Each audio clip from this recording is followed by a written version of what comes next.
Thanks so much for joining, Geoff. I know we had a few technical difficulties, but on today's show of Saka's Is That So, the podcast, we're going to be talking about a few different, very pertinent topics. And you're an expert in sort of cybersecurity, you're an investigative journalist. And so we wanted to really touch on a few very key subjects. So first and foremost, we'll start off with understanding where we currently are in this climate in terms of the surveillance state, because we know that over the past couple of years with things like Snowden or even Julian Assange, a lot of surveillance has become more prominent in society. And given COVID and a few other things happening, it seems like it's only getting worse. From your perspective, how extensive is the surveillance state at the moment? And is it getting worse, or are the checks and balances starting to work as society gets more relevant? It's really interesting. So one of the things about coronavirus that I found quite interesting is obviously there's now the idea that we can use technical means to track and trace people who might be infected or who might be spreading an infection. And there's concerns about the invasion of privacy. There's concerns about all that. What I find interesting is the techies and tech security people, particularly people who've worked, in government on this sort of stuff, are saying, compared to the amount of data that many people every single day give over to people like Google and Facebook, the amount of data the government's asking for is actually really small. And I do get that argument. Of course, whenever the government does something, it does it to millions of people at once. So we do need to have a higher level of checks and balances on that. But I have found that interesting of the sort of security type community saying, look, you give all this data over willingly to Google and Apple and Facebook and so on. What's your problem with giving some to us? And that's what's interesting about, you mentioned the Edward Snowden documents. Obviously, former contractor, used to work for the National Security Agency in the US, stole a whole bunch of very sensitive documents and leaked them.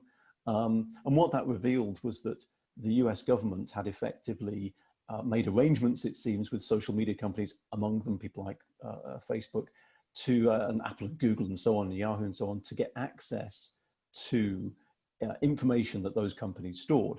Now, that only works if you and me and everybody else is feeding information into those companies. So there's an interesting sort of question here about whether it's government surveillance we need to be worried about, or whether it's our willingness to give over massive amounts of information to private companies that then get told by governments, hang on, you need to share this information for us. And what's interesting is, in the UK and the US, we do have systems in place. There are committees that review this stuff.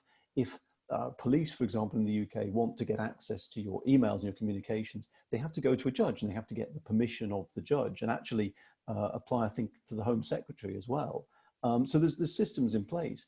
The problem, of course, is in the UK and the US, you could say, well, we have systems in place, it's all fairly locked down. And then you go to other countries that have a slightly less solid legal system, a slightly less solid political system. And they say, well, hang on, Google, Apple, Facebook, whoever you are, you've given access to the UK government, the US government. We want access as well. We're a government. And then you go to a country that has no rule of law, that has a completely despotic government, and they turn around to Apple and Facebook and say, well, you've done it for these other countries. So there's a question of, how long the queue of people is who are getting access to this information. So I think there's a number of questions. Number one is, how much are we as citizens giving over to private companies? How much are we putting out there that can then get picked up by governments? Number two, there's how rigid is the oversight of the governments. So one of the interesting things, again, going back to Snowden, was at the time, in the UK, all of this sort of surveillance stuff is overseen by a government committee, a parliamentary committee, called the Intelligence and Security Committee. And the chair of that Intelligence and Security Committee is the one who gets the intelligence chiefs in, your GCHQs, your MI6s and so on, and says, what are you guys doing? What have you got at your disposal? And how well are you policing that? Is there any abuse of those things that you're doing? Now, what was interesting was the chair of the ISC at the time was a guy called Malcolm Rifkin, Sir Malcolm Rifkin. When the Snowden documents broke, my sense for how he, and I guess therefore the committee, responded was to say, well, what's the problem? These guys are all doing it in the best interests and so on. It didn't feel like the people on that committee had my interests at heart as a citizen of the United Kingdom. It felt a bit like the committee was was saying, well, hang on, we need to protect the intelligence agencies. And I was thinking, well, no, you're elected MPs. You exist to protect my rights, not their rights. So I did feel, in terms of how well the UK government and presumably other governments oversee the intelligence agencies and their surveillance systems, I felt at that point wasn't robust enough. And I still think there's room for a committee of people, not just MPs, but experts, privacy experts, security experts, and members of the public, to get access to this kind of stuff. It's sensitive material, but there are ways around that, and to see what the intelligence agencies are doing, and to decide as a society whether we think that level of surveillance is right or wrong. I mean, in terms of the coronavirus stuff, it's absolutely fascinating, the reaction people are having to the idea of not even a government mandated app, mobile phone app to track people, but a voluntary app even. People have concerns about that. And rightly so. I mean, we can come on to the coronavirus tracing apps and how they work if you want to, but I think what this throws up is we've had a long history of concern about how governments use data. And frankly, governments, through not being transparent, through not being open, have problems with that. And what we're seeing now is those problems coming home to roost. You want people to give over data about coronavirus, you want them to install the app, they need to trust governments with data. And I don't get the sense there's a huge amount of trust out there among the public. Yeah, trust seems to be at an all-time low in general, whether it's the political arena or the business arena or finance. Trust is really low. And I wondered to myself, as as an average citizen, can we really legislate our way towards the balance in society that we're trying to get to? Because I work in technology, and I see anytime you put legislation in place, technology always finds a way to skirt around it, right? It's very easy to get around all these rules and regulations, GDPR, they're well-intentioned, but it's always behind the curve. And technology always seems to find a way around it. So is it a matter of legislating our way towards it? Or is there some other type of social contract that we're going to have to come to in order for us to be able to come to the utopia or a better way of working in the world when it comes to data surveillance and those freedoms that we're willing to give up? Yeah, it's a really good question. I mean, I think the Cambridge Analytica example is an interesting one to look at in this. So, a political lobbying company in the UK, political services firm in the UK, and also based partly in the US, wanted to get data on people. So they effectively hired a bunch of people to take this quiz, a psychological quiz. Through that, because of the way Facebook's set up, and because frankly of the way we use Facebook as individuals, this company was able to access millions and millions of people's public profiles and find out some public information about them, which they then used to help political parties and so on. So that was the rough story. In terms of how the law and how our sort of regulation and so on kicked in when Cambridge Analytica became public was really interesting. So there was, in the UK, there was the Information Commissioner's Office, which is our sort of data protection watchdog. They fined Cambridge Analytica, fined Facebook £500,000, which at the time I think was the limit of what they could do. They can now fine, I think, up to 2% of global revenues. The fine might have been a lot higher. Cambridge Analytica, by the way, went under as a company shortly after the revelations came out, so they weren't fined. In the US, the fines were much, much higher. There was sort of invasion of privacy actions in the US. So when this stuff happens, when there is invasion of privacy, there are sort of systems in place to deal with that. And you mentioned the GDPR, this European data protection regulation.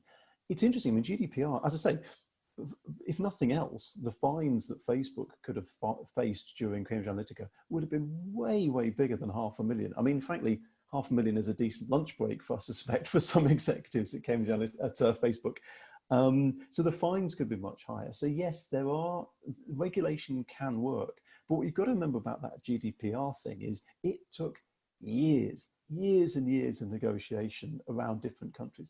Number two, it came from a European member bloc. So it's a block of countries negotiating this, of which, of course, the UK was one, is no longer.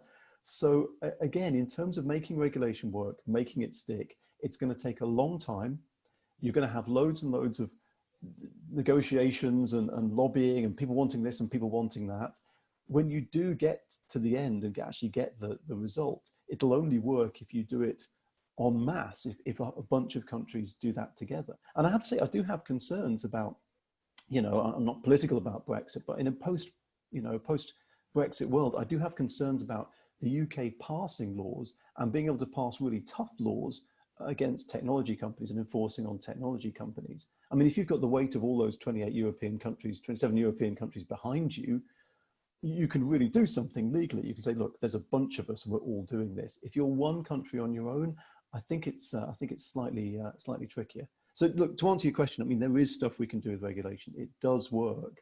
But as you say, the technology companies are often trying to get ahead of it. And it's interesting, I've started reading a book about Uber at the moment, a book called Super Pumped. It's all about Uber. And one of the amazing things about Uber was corporately, in terms of the corporate mindset of that company, was how they felt about regulation. They felt that that was a hurdle. Their idea was, well, why are we regulating things? Why do we have these laws? There was almost a sort of corporate mindset that said, laws are bad, get rid of laws. This is my sort of reading of it, the regulations surrounding the industries are just holding everything back. And sometimes that's true. Sometimes, laws prevent innovation, but there just seemed to be this thing in terms of the technology companies of, well, of course, our technology is not going to be bound by the law because, of course, our technology is going to make things way better. So the law shouldn't hold us back. I think it comes from a hubris within these technology companies that they can change the world for the better.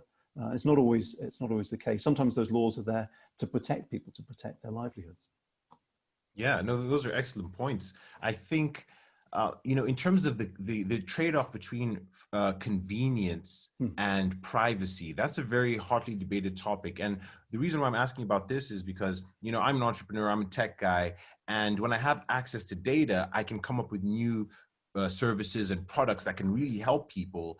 And, if you think of your Google Assistant on your phone, right, it can hear everything you're doing, but at the same time, it can schedule your flights for you or, record things that you need to document. So that whole trade-off between the two, I think the financial services industry has started to do it well, where they have like open banking, where you can give permission to, have your data be used to create new services and things like that. Yeah. But in your capacity as an investigator, have you seen, or what's your notion or understanding of how companies are using the data? Would it be a case that most of them are using it in an ethical, fair manner, or are most of them exploiting it because the repercussions are either so low based on the rules and regulations that are just catching up? Or, how would you say that companies are actually dealing with handling this data, that privacy versus freedom debate? It's interesting.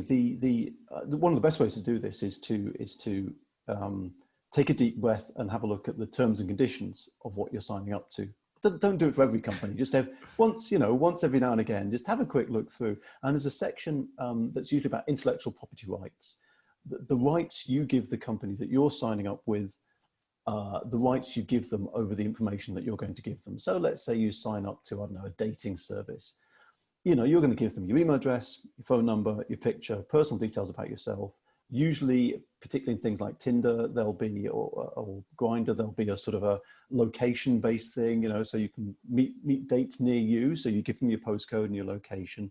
And depending on the dating service you use, that could be some quite sensitive information. If, for example, you are using Grindr, a gay dating app, and that's in a country where homosexuality is legal or semi-legal, is it illegal rather, or semi-legal?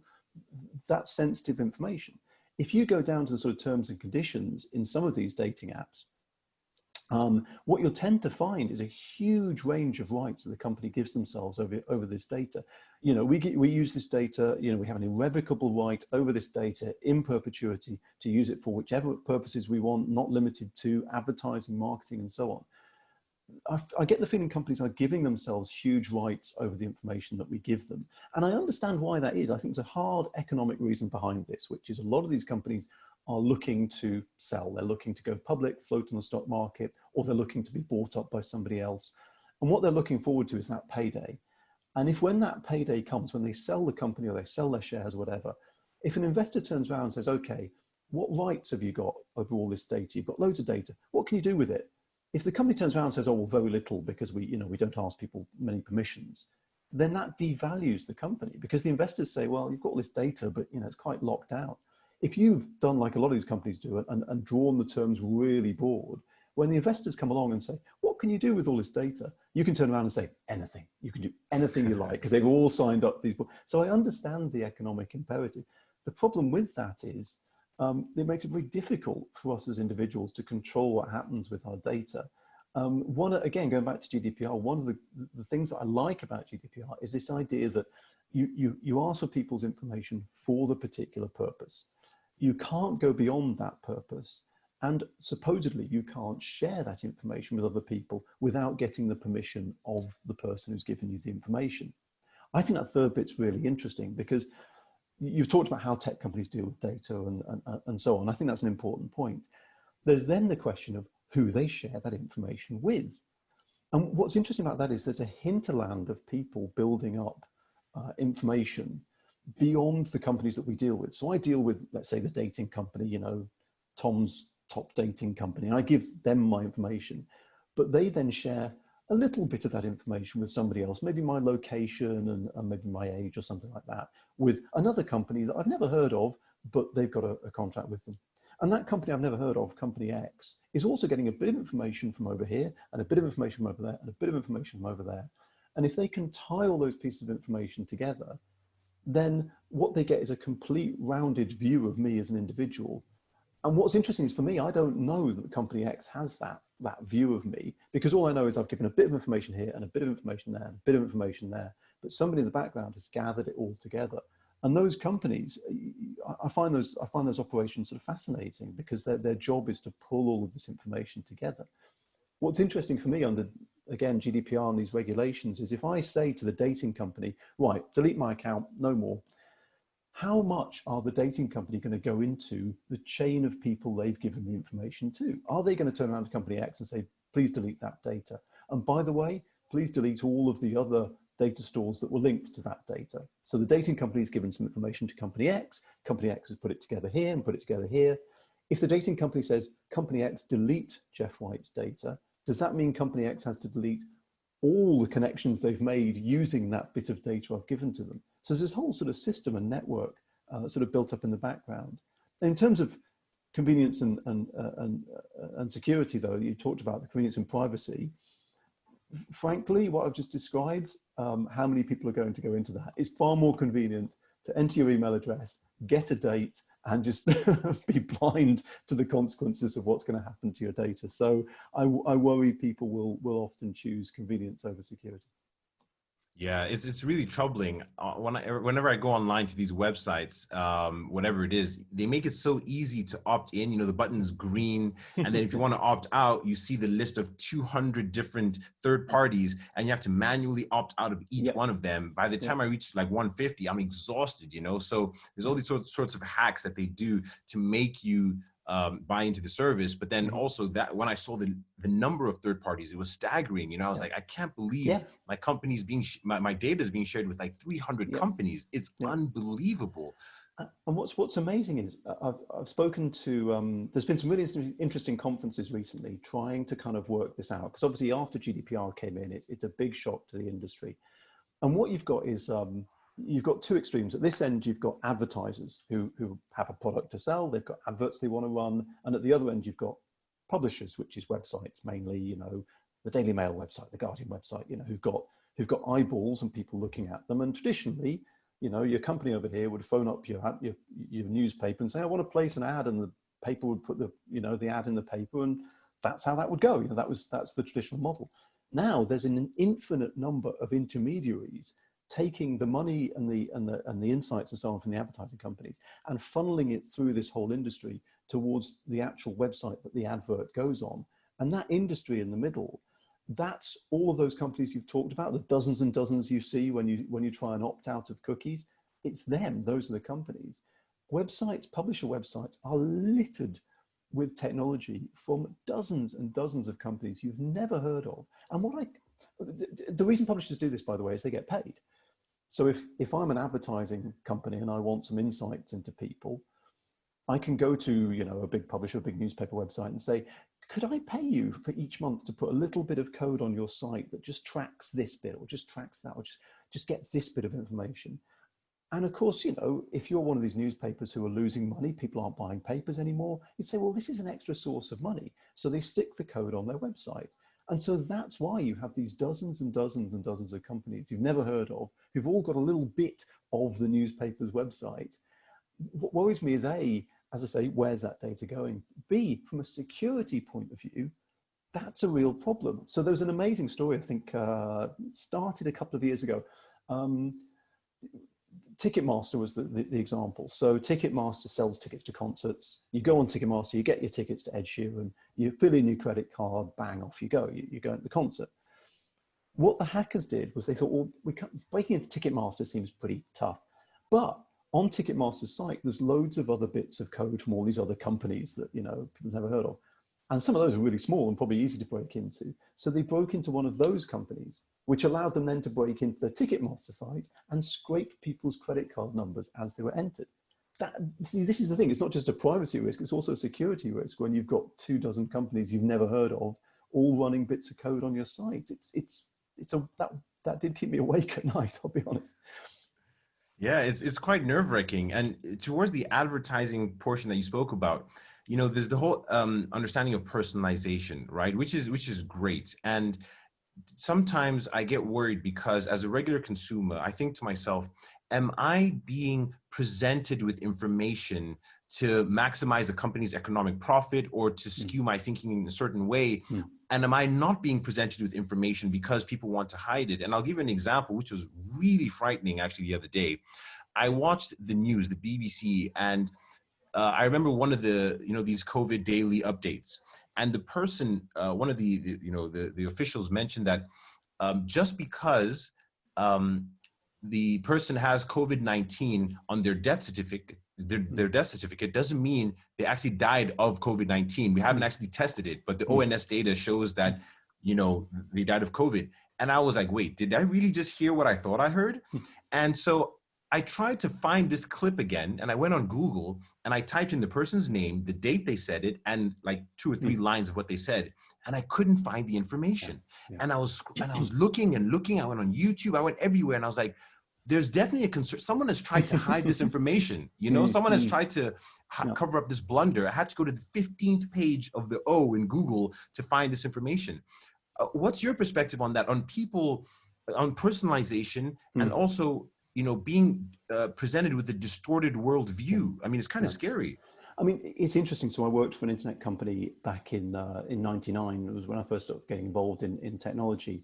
And what people fail to realize about particularly the advertising boom during the dot-com boom was that personalization drove the entire thing. The reason the web got big was because if I'm an advertiser and I'm going to sell, I don't know, Geoff White's hair product, I can stick an ad on the side of the bus and I don't know, a few thousand people will see it, but it's an advert for, I don't know, men's hair shampoo. So half the people who see it obviously aren't going to be interested because they're women.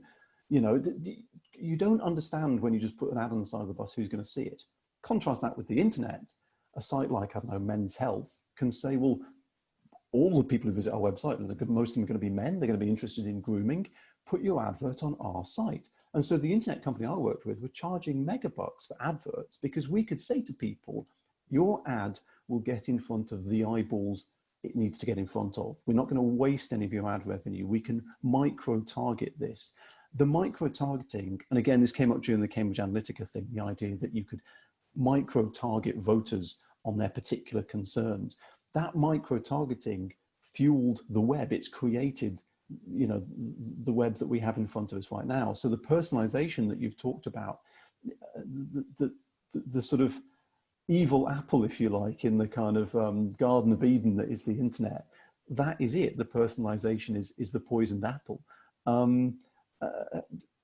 The problem now is it's got so advanced that, as you say, 2 different people reading can see 2 different things. Now, a publication like the BBC News you mentioned, for example, that's really interesting because one of the good things about the BBC, for all its faults, one of the good things about the BBC is it does generally have one website, sticks to one website. What you read on that website is there and is generally there when you go back. What concerns me is as news organizations get increasingly into personalization. And by the way, Facebook for most people is now considered almost a news organization. A lot of people get their news from Facebook and Twitter and so on. What's important to realize about these services is everybody gets a different Facebook. Your Facebook looks different to mine. Your Twitter looks different to mine. We have to be intensely aware of the fact that as a society, if we're all reading different things and seeing different things, when we come together to talk about that stuff, where's our common ground? If you're not seeing the same facts as I am, if you're reading something completely different, where, this is a big problem with things like Brexit and with multiple issues around the world that are politically febrile issues. Part of the problem with people having a common dialogue and being civil to each other and just trying to see eye to eye and make sensible decisions is we're starting from a position where we haven't read the same stuff. We're starting from a position where we don't have the same newspapers. And people, talk about it, say, well, newspapers, they're in control then of what they print. If there's only one newspaper, they decide what to print. Well, somewhere between having one newspaper that runs one line and never changes it, and what we've got now, which is where everybody's Facebook looks different and everybody's getting a different news angle, somewhere between the two, I think, is a good compromise, particularly if we're going to come up against these really difficult political decisions. And again, coronavirus is a really interesting example in this. There's people on Facebook are seeing multiple different explanations, multiple different conspiracies often. And what's interesting is it's now got to the point where there's a backlash against the mainstream media where, for example, there's a conspiracy about 5G being behind coronavirus. People are interested in looking into this, and I don't blame them. It's something you might want to look into. But when mainstream media says, well, actually, we've spoken to a bunch of experts, and none of them can pin coronavirus on 5G, there's a backlash against mainstream media as though they're sort of hiding something. And that's, I think, where we've got to, that the personalization has led us down this path where we don't have a common language anymore. It does worry me. Yeah, for society to function, there has to be some common ground. If not, it kind of all goes to chaos, and we're starting to see that fall apart in the Western world, especially. But something to build on top of that is, when I really think about it, currently people are looking for alternatives, right? People are looking at alternatives to finance, so they're looking at Bitcoin. They're looking at alternatives to the political arena. There's shoots in the US of like independent parties, even though they'll probably never get anywhere. But, in the UK, people are looking for alternatives. Now, when we look at the internet or data, there are things like the dark web, or people will look at alternative streaming sites because they're getting censored on maybe YouTube or Instagram. They'll start to go to Vimeo and things like that. These alternatives, which are unregulated and, sort of free for all, which is what people want. What's your perspective on those alternatives, or what are some of the best alternatives we can present to people than the current status quo? Is it to go to the dark web? Is it to use Bitcoin? Is it to use the ones that are being offered to us, or is there something else we can do completely? I think it's interesting. I think it's a really interesting question. And what's interesting about the things you've talked about, Bitcoin and the dark web and so on, and the kind of unregulated video sharing websites, is at the moment, they're often associated with fringe and sometimes illegal activities. Particularly the dark web, it's a classic example, is what most people know of the dark web is its use in kind of drug sales sites and sort of illegal hacking services and so on. I think what people have missed in that is that there's a increasing use of dark web technology by journalists and by publications. So if you want to leak information to a major publication, it's often dark web technology that they ask you to use so that you can send the information secretly. So that's certainly starting to kind of enter the mainstream. I don't know. I just think there's an interesting tension, I feel at the moment, between people's desire to get away from regulation, desire to, as you say, discover new ways of doing things, and the fear and the problems that come about as a result of that. So, for example, social media companies take a very light touch towards the content that goes on their platforms, and it's for very, very good reasons. If you're Instagram and there's millions of pictures being posted every day, you can't go through every single picture and just check it before it goes live. There'd be a queue, an ever-building queue of time. Your Instagram update will go live in 2 years. So there is that issue of trying to police stuff before it goes live. What's interesting is under European law, social media companies, tech companies generally, are not liable, and this is civil or criminal liability. So even if you put something criminal on one of these sites, they're not liable for the stuff that's been uploaded, legally liable, until they're told about it. So if you spot something infringing on Instagram or whatever, you can tell them about it, and then they are obliged to take it down. But when the stuff goes up, as far as I know, there's no legal liability that they have to vet everything as it goes through. That's really starting to shift now. That's really starting to change. There's this idea in the UK, it's being discussed, of a duty of care that a social media company has to have some system in place to vet stuff as it comes through, to spot stuff as it comes through. So I get the feeling there's an interesting tension between, on the one hand, people wanting a totally free internet and wanting to be free of all the old ties that bind them.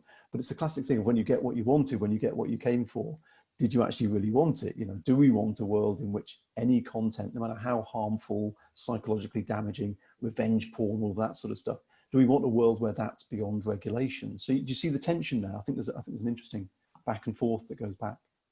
Yeah, it's definitely quite interesting. I think it's more so people are concerned with, they want the freedoms of these alternatives, but with a way to minimize the negative aspects. And it's almost like you're trying to eat your cake and have it at the same time, right? You're Yeah. gonna have to choose one or the other. But something else that's pretty interesting is, you know, artificial intelligence is coming to the foray over the next year or two. A lot of companies will be starting up, and AI touches on a lot of things because it assembles different data sets. Yeah.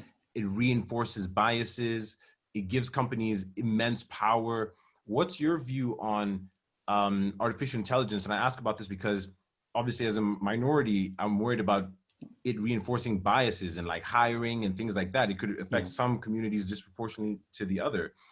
What's your view on artificial intelligence and how that's going to change the future?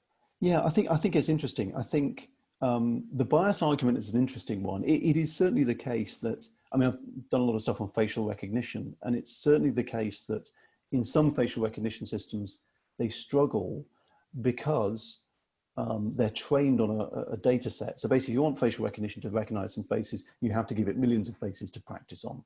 Now, obviously, in a country where I think in the UK, minority ethnic population is around, I think it's 18%. I think that's the figure. So obviously, 80% of the faces you're going to give to your AI are probably going to be white faces. So it gets very good at spotting those and less good at spotting minority ethnic faces. And that's obviously resulted in some quite worrying outcomes. There's a great experiment in the US where they fed in, I think it was they fed in suspects in criminal cases, and the AI managed to match them to a whole bunch of senators and congressmen. So the idea was, well, you know, if you're a black congressman, you must be one of these sort of wrongdoers and so on. So, you know, this is definitely the case. The problem with pursuing that line is the response of the AI industry, and particularly in facial recognition, is, well, we just need more data. If only more minority ethnic people would give us their faces and we can train our algorithms, only you have more data, then we'll get round this sort of bias. So I worry that you're kind of backing yourself into a bit of a corner if you start arguing about those biases. But the other thing it throws up is that, you know, technology is only as good as the people who create it. I mean, it's interesting, so many of the stories I've covered with technology companies, it's not that the technology companies set out to do something wrong or set out to do evil or to screw something up. It's that they started out thinking that their technology could change the world and change the world for the better. And I think a load of tech companies have that. They have that. Like I mentioned with Uber, it's like, well, of course we're going to make the world immeasurably better. You know, there's a great, Eric Schmidt wrote a book about Google, and if you read the book, Google was the answer to everything. The answer to every problem in the world, as far as Eric Schmidt was concerned, was more Google, which is the same thing. If you have a hammer, every problem looks like a nail. You know, these technology companies genuinely believe they're going to do good, but they just never quite think of the unintended consequences of what they might do. They're so busy and so excited about what they're going to do that they don't have anyone sitting in the corner. I think they should have an office troll who just sits in someone like me who just sits in the corner and goes, oh yeah, but if you thought about this, oh, people could abuse it this way. Just somebody who's just negative about everything, just so that they've thought of it and, you know, sort of addressed it. So I think I think that's sort of one issue for the technology company. Sorry, I've completely forgotten the question at that stage. Started thinking about No, it was myself as an just office generally call. about artificial AI, intelligence and yes. how we can stop the biases that being Yeah. reinforced. I guess it's kind of, yeah, it's tricky. It's really interesting. So I made a series about AI for Audible, and I started speaking to lots of different people about AI. And what was interesting was, on the one hand, I spoke to technology policy researchers and ethicists and lobbyists and so on, who were saying what we need is transparency. So the point, the example you've pointed out about minority ethnic bias. Well, let's have some transparency about that. Let's work out how these systems are working, how they're making the decisions, so that you can challenge it. If and you pointed out the idea of recruitment, if you apply for a job and there's some automated CV scanning software that is biased against minority ethnic names, which, it's not unfeasible, there's been hints at that before, there should be some way of appealing that and of seeing what decision the machine's been made and how it's made it. And so that you can say, well, hang on, this I've not been listed for an interview because your AI is biased. Number one, you've got to know that the AI is in use, and often companies' technology is so automated now that you don't even know you're in an AI system. But also, number two, when I spoke to the techies who are actually coding the AI and coding these systems, what was really interesting was you'd say to them, so given enough time and enough budget, could you take a decision the computer's made and work all the way back to all the different reasons it made that decision, all the steps it took, and actually break down why it got to that conclusion? And frankly, the answer from a lot of the techies was no, because the systems are now running so fast with so much data, they're making so many decisions based on so many other decisions, you can't ever track back why it made that decision. Even, Microsoft, they use AI for their search engine. They said, look, we can't really ever explain to you why the search engine gave you that result. That's really terrifying, because try and put those two things together. Try and get the ethicists saying, you need transparency, you need to explain this stuff to them. And the techies saying, sorry, but we can't, I can't unpack that for you, within my lifetime. One of the best comments I had was from a trader, financial trader, who'd worked with AI for trading. And he said, we are just going to have to get used to the fact we can't see into a computer's mind in that kind of granular detail. We can't break down every single one and zero that it got through. We can do a lot, but we can't get there. And I think that's where the wiggle room is. That's where the tension is in the future, is how much are we going to be able to trust AI if we can never get down to the absolute ones and zeros of how it made the decision? Are we willing to say, well, I kind of understand roughly how it got there, but look, as human beings, the doctor makes a decision in the GP surgery. I don't question every single thing that went through his mind. So there is precedent, I suppose, but it's just, I feel if we're designing AI and designing technology, inevitably we're going to ask for better standards and higher standards than we do with the sort of impenetrable human brains that we have at the moment. Yeah, no, that's excellent. Thanks so much, Geoff. I think you've had some really valuable insights. If there's any advice you could leave with our audience, what advice or recommendations would you leave with them? I think it's this really. As the coronavirus, has shown us, technology is all around us and can be really helpful. And God knows what we would have done in a pre-internet era with the coronavirus. I mean, it's an interesting thing to think about. So, it has wonderful benefits to us. However, part of the power, there's that great quote from Spider-Man, with great power comes great responsibility. Yes, you can use all of these technologies and Zoom and Teams and all these and House Party, but the quid pro quo is you have to do a bit of digging and dig a bit deeper into how this stuff works. That's our responsibility now. And again, we have Facebook, Twitter, Snapchat, Instagram, all these great social media services. Again, that's great power. The responsibility then on us is to go, well, I can share. Should I share? Do I need to have all of this stuff out? If I do share it, what's going to happen in the future? I mean, a load of people shared their pictures on Facebook because Facebook said, upload your picture. And then you get companies coming along like Clearview, who scrape Facebook and grab all of your pictures and use them on facial recognition. So it's not just thinking now, how's my data going to be used? It's thinking in the future, how could this data be used or perhaps misused and abused? Sounds good. If anyone wants to hear more about you and the work you're doing, how can they find you? Best place on Twitter, ironically, for what I've said about social media. It's Geoff White, so Geoff with a G, White like the colour, and then the numbers 247. Fantastic. Thanks, Geoff. Thanks for having me.